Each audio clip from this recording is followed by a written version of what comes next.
परदेस सिर्फ पैसा नहीं, इंसान की उम्र खा जाता है। लोग कहते हैं परदेसी बहुत कमाता है, मगर कोई ये नहीं देखता कि उसने पीछे क्या क्या छोड़ा है। पीछे रह जाने वाली बीवी का सब्र तो देखो। इंसाफ तो ये है कि आधी परदेसी वो बीवी भी है जो सालों साल दीवारों से बातें करती है, बच्चों की हर जिद अकेले पूरी करती है और शौहर की तस्वीर देखकर हर त्योहार गुजार देती है।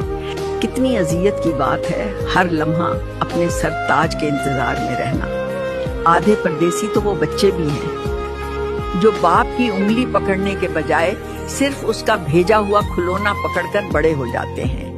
पैसा तो आ जाता है, मगर साथ गुजारे हुए वो सुनहरे दिन कभी वापस नहीं आते।